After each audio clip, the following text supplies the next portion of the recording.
Hello everyone, this is Little Burrito bringing you a Cecil audio commentary for WCReplays.com with a beatbox.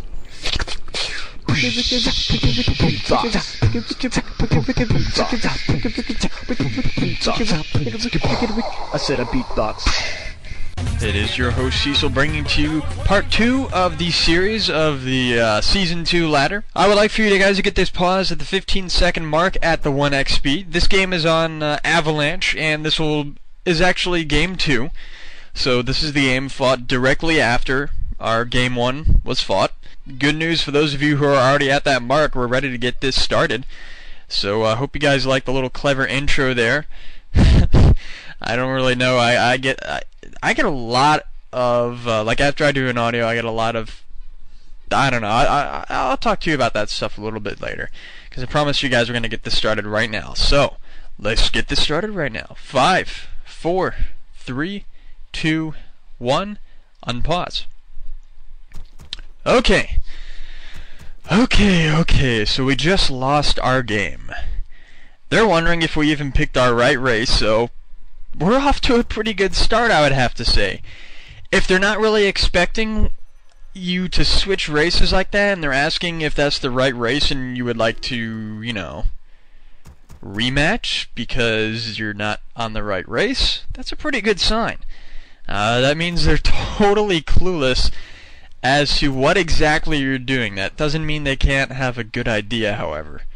So, we're pretty happy with at least what they have been saying in the start, let alone the fact that we gotta pull our asses out of this and get a 2-0.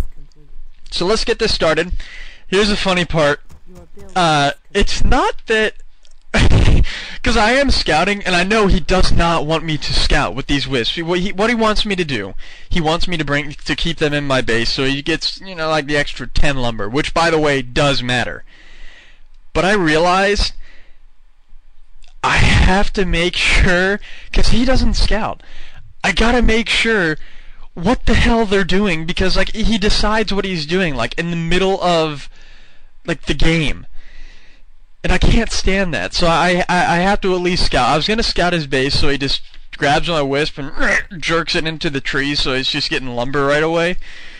But oh, I knew it was gonna piss him off. You know, I just did it, because you know, it's not that I don't want to piss him off. It's just that, you know, I don't care really at all.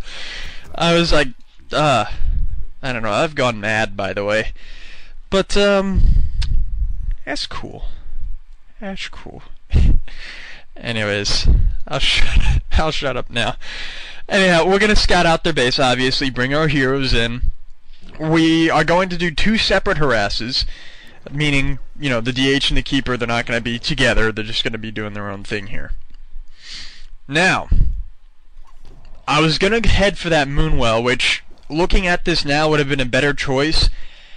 However, they're trying to figure out with that wisp whether or not I'm doing a direct feed or something similar to what we were doing last. Now he notices I have a DH, not a keeper of the grove.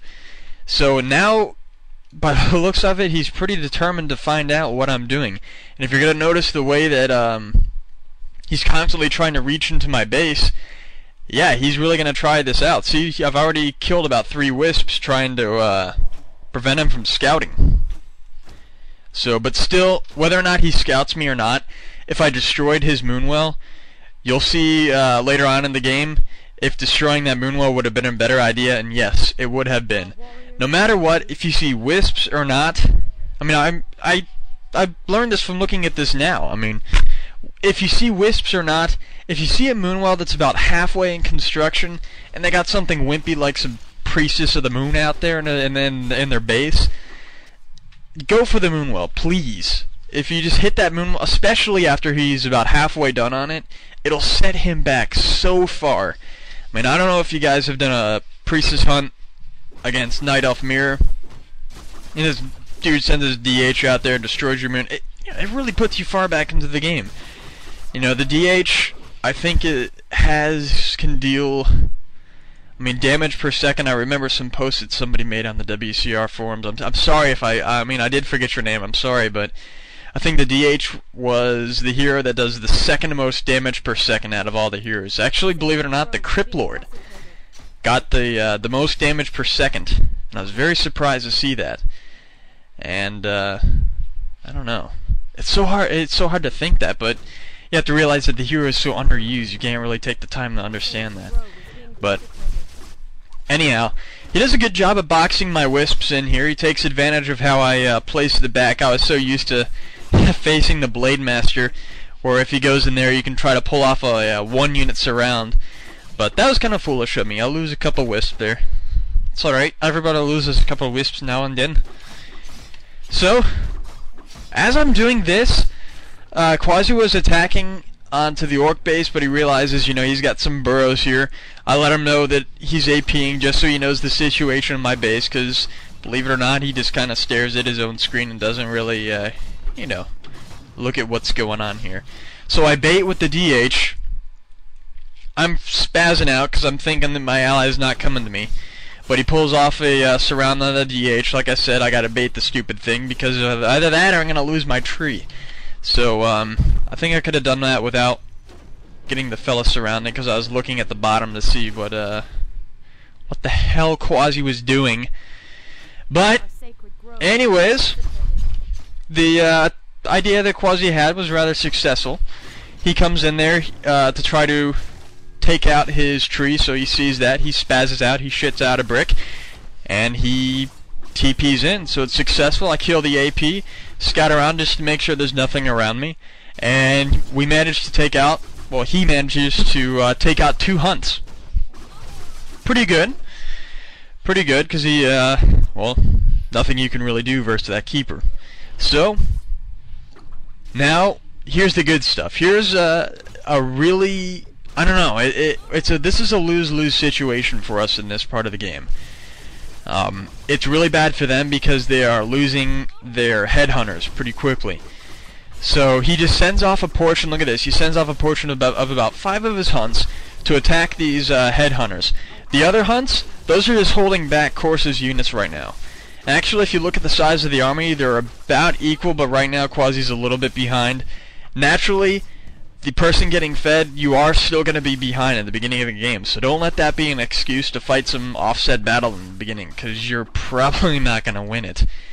But we did lose our, I mean, both sides here took losses. We lost a hero, but we lost our TP as well, so I'm not really liking that.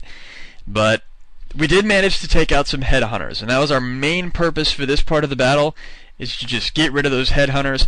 Because if you let those accumulate, it's just going to be way too hard to control, and I don't want to deal with all that crap, so to hell with it. Anyways, with our scout here, we know that they're trying to get to that area soon, so look at that, they're trying to get to it.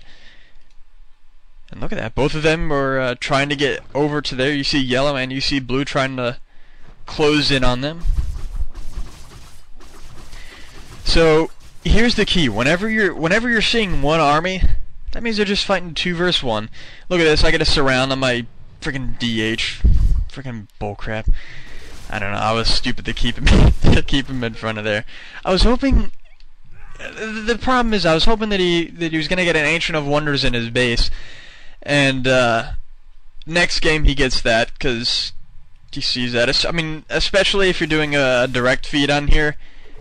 You gotta make sure you have your shop once you hit tier 2, because if something like that happened to me, that could have been avoided if we had a shop ready to go and I could have gotten a TP. But he gets his keeper, the Grove, surrounded. No! Oh, this sucks. So useless. We're so cut. This sucks. Anyhow, looking at our army right now, I mean, look at yellow and look at blue, and look at us and try not to laugh, please. Because, yeah, we don't have that much. Here is the thing, however. The strat that they had, Quasi just pulled it out of his ass and winged it. I don't know if this was his intention or not. I don't even know my ally too well to even understand what the hell goes through his head. It's not that I don't understand, it's just I don't want to understand what goes through his head, okay? Because he's weird. I've already established that. This guy's... Yeah, I don't know. Anyways, once I get that DH out there, first thing to do is to not get that son of a bitch surrounded. And while that's going on, Quasi's attacking Corsa's army right now with the combination of the Dryads and the Bears. Now that, going quickly to tier 3, is the best thing to do versus this strategy. Unfortunately, with this strategy comes a lot of harassment, because if you look at their army right now, both of them put together is a pretty potent thing to go against us. But the thing is, you have to play it out in a way that'll try to separate them as much as you can. So, with a strategy like this, make use, I mean, you've got, think about it this way, you've got a bunch of, by the way, we're killing a lot of headhunters here, and we're pretty happy with this. They're slow as hell. Anyhow, as I was saying, when you're doing a strat like this, I mean, actually this is rather situational, because you're imagining, I mean, he's going directly to tier 3, and this is only made possible through the feed. I mean, both of us trying to get to tier 3 would be too slow, and we would probably fail pretty quickly. But when you're doing something like this, make sure that you have them on your toes in the beginning of the game. You might have to bait a few heroes, and you just might have to just maybe take some losses just to hold it out until you start getting the good stuff out here. Now we got the good stuff. We got a few bears to tank for us, and those headhunters won't be too bad of a problem. Now, why not mountain giants? Because he still has a little too many hunts, and to get a decent amount of mountain giants to make a big difference, I mean, we wouldn't have any dryads out. So that's why we're doing what we're doing. So anyways, here comes a pretty stiff battle. We are trying to hold a choke point here. That's what he's doing, which is why he took a little bit of damage here. But so we're just going to get out of the range of the Ancient Protector, because looking at the armies, I mean, look at what we have right now. We don't have a lot. But here's where tier 3 and teching pretty quickly really takes its toll. I mean, this is without the Staff of Preservation, or whichever one the Night Elf was. I assume Preservation was the friggin' human one. I don't know, I just call it the Staff. This is without the Staff, so we are gonna still take some losses here. But look at this. Blue, he's got a bunch of weak hunts, he can't fight the battle right here, and just like that, it's pretty much done. But there's the TC taking as much damage as possible. But thanks to a quick tech like this, we were able to handle something like this.